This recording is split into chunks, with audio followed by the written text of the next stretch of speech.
Denver's affordable housing crisis doesn't make for flashy headlines, but it's tough to find a problem that impacts more people.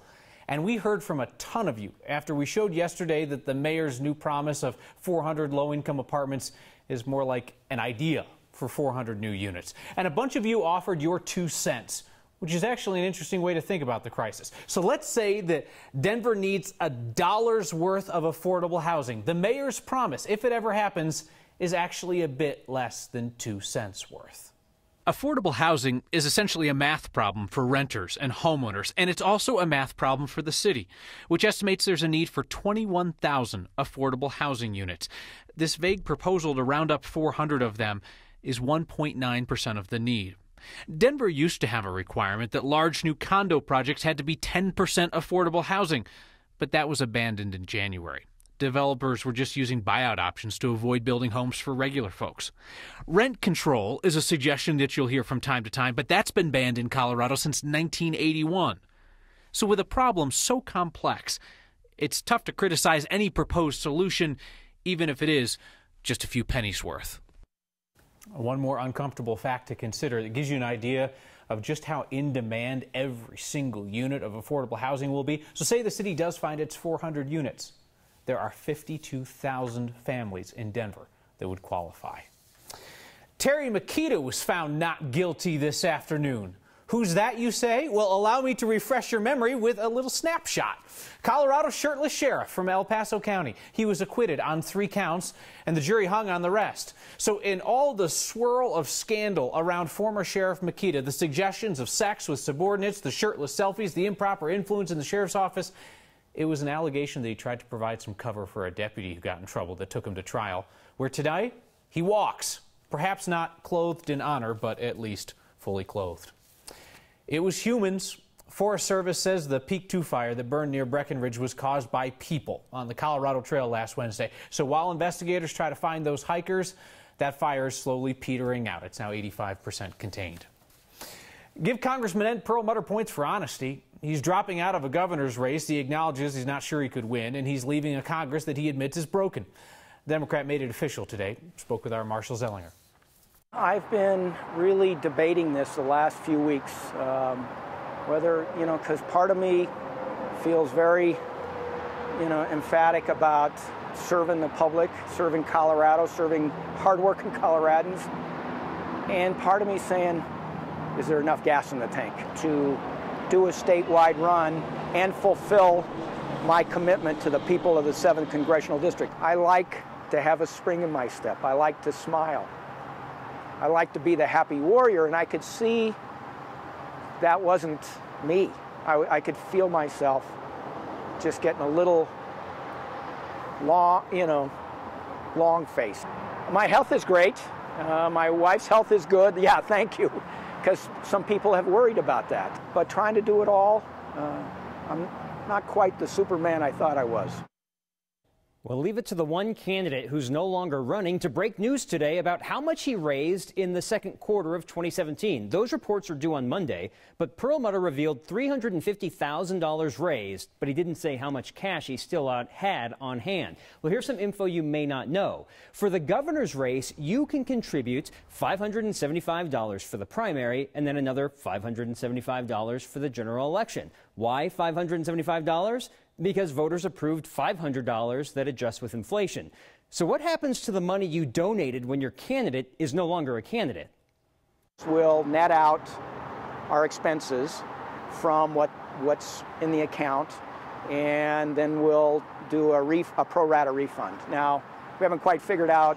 Somebody gave us, because we had a lot of very small dollar donations, somebody gave us $2 or $3.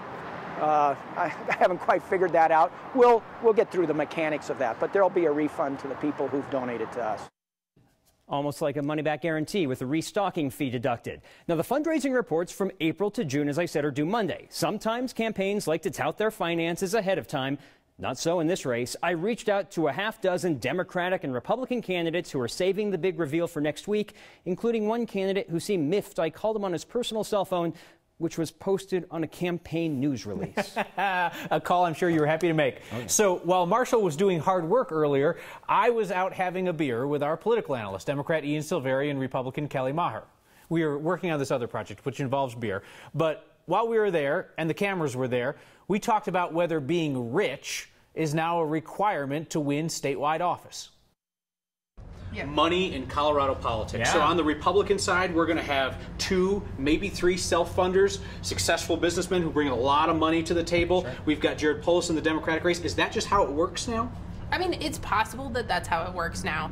The question is these really, really draconian campaign finance limits that we have in the state were actually passed by Jared Polis, who is now specifically benefiting from that, right? Because he can put his own money in and yet tell everybody that he's only accepting $100 donations because he can put together a professional campaign that is entirely self-funded.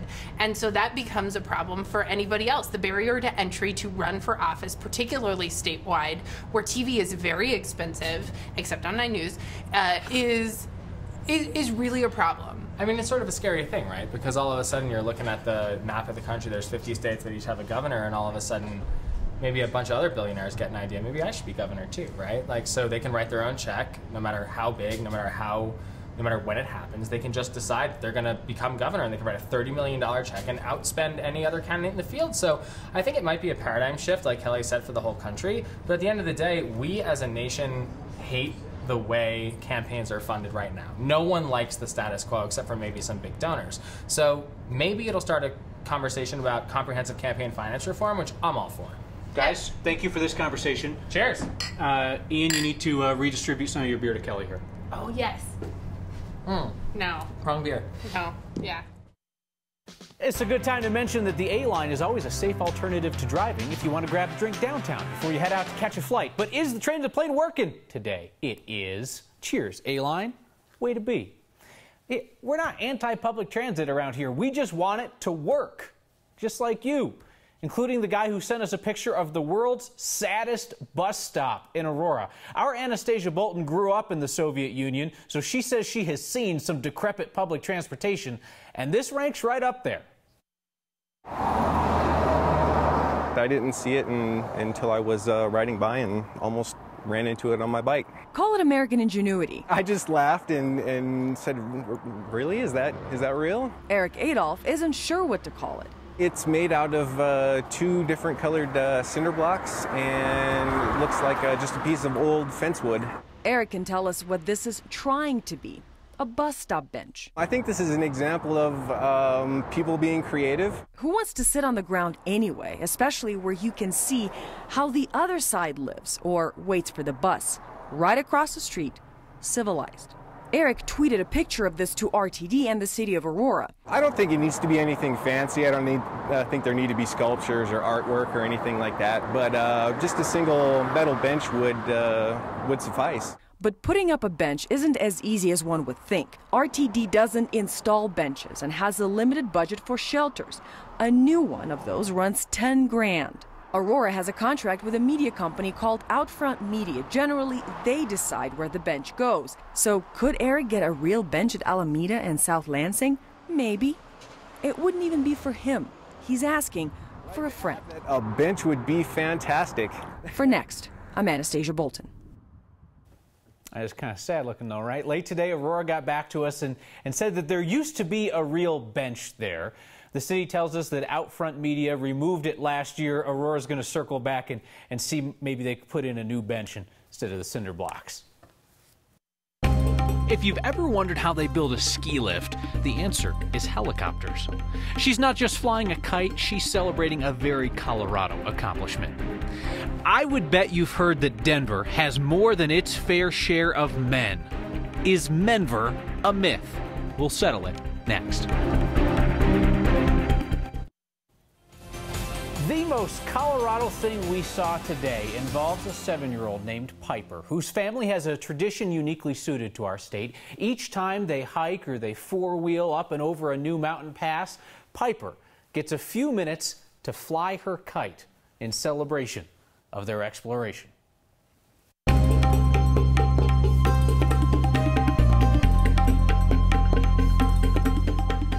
Warm warm with gusty afternoon thunderstorms. That is our typical July pattern, and here we are. I'm meteorologist Kathy Sabin. In spite of the abundant cloud cover over downtown Denver, 96 degrees today, just shy of the record of 102 and way above average. A trend that will continue even with the cloud cover. These numbers running above average. The storm's not holding together terribly well, but bringing some rain for fire managers in the high country across the western slope and Utah, although they're also dealing with gusty winds and lightning. All part of the tropical flow of moisture from the southwest coming around the leading edge of that high pressure dome, which has kept the storm track to the north.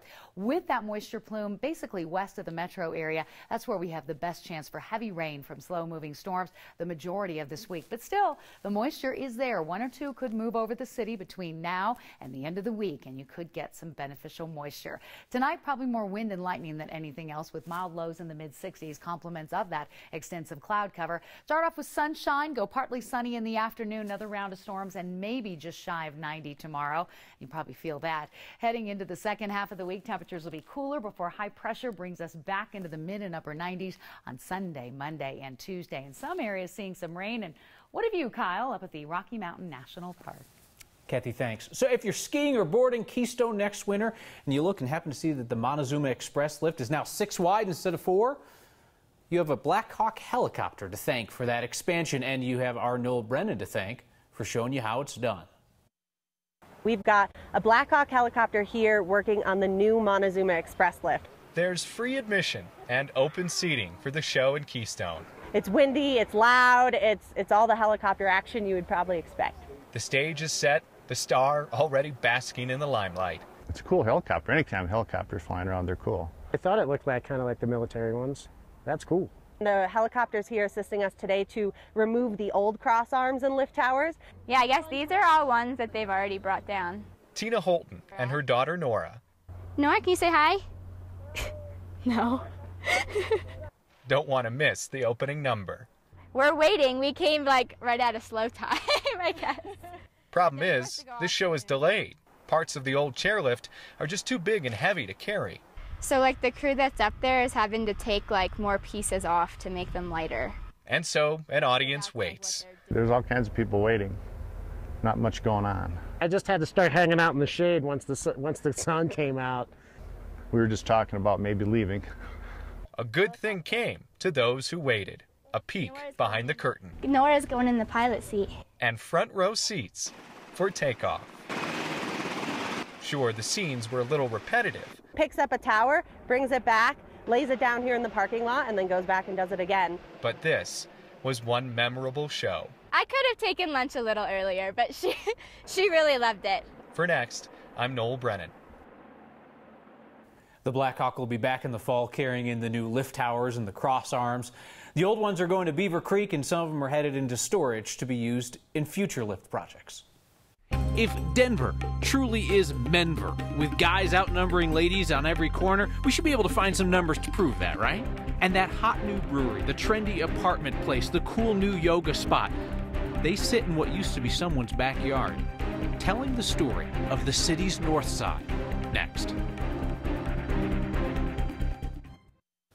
I have heard the unlucky in love, men and women alike, blame this city for their troubles. Menver, they say, is too swamped with guys for too few ladies. Look up Denver on Urban Dictionary and it will say the nickname Menver is because of the belief that men outnumber the women drastically. So we set out to see if it's true because, you know, hashtag journalism. Show me what you're working with, U.S. Census Bureau, which has numbers through the year 2015. We know Denver's been growing, certainly. From 2010 to 2015, the city went from 578,000 to 649,000 people. And it's also becoming steadily more female. But we're still fully stocked with dudes. Single men who have never married outnumber women who have never married by 19,000. In the millennial age group, people 20 to 34, so think peak dating season. In that group, single men outnumber single women by close to 9,000 in the city. The statistics settle it. All the single ladies, now put your hands up. You are in demand in Denver, aka Menver. It is real. And because data is sexy, we have all of our research proving that Menver exists in this article in the next section of 9news.com. Mention any neighborhood that is north of I-70 and west of I-25 in the city, the Highlands, Sunnyside, Lowhigh, and somebody's going to say, you mean the North Side? It did have a name before the hipsters decided it was cool and the developers decided it was profitable. Through the lens of our Cody Broadway, we meet some filmmakers hoping to honor the North Side. Welcome to the North Side is the story of a young Chicano professional who buys a house in his gentrifying neighborhood but finds himself searching for home. Our team, our creative team, have lived in the North Denver area for a long, long time, and so we've sort of witnessed the way that gentrification has impacted our community, and as artists we came together to figure out a way to address that using filmmaking and comedy. The neighborhood has the odds stacked against the people that have been here for 20 years, 30 years, 40 years, and so to give that population a voice, I think, is really the impetus behind my interest in this web series and the reason that why I've decided to be a proud part of it. To see the neighborhood change so significantly in terms of economics, in terms of race, in terms of culture, I think this has become, in a lot of ways, this piece has become our work of resistance. All of these places, you know, that have traditionally been inhabited by people of color are now being gentrified, and that power and privilege that's coming into play is affecting communities everywhere. Economically, at first, because, you know, property values go up and it becomes a real conversation whether or not my wife can afford to live in the place that we actually want to raise our children. Then it becomes really a social question, because as our children grow and they get older, do we want to raise them in the North Side that we moved to, or do we want to raise them in the North Side that it has become? And they are different. You know, we joke that the crane is our new, city bird, right? Because you see all this developing going up, but who is it being built for? It's not being built for working class people. It's not being, you know, when you are selling a unit, a 500 or 600 square unit for $600,000, you're immediately excluding a lot of people from living in those places. And I want my kids to understand how important it is to be able to tell other people's stories and to give other people a voice when they don't feel like they have a voice.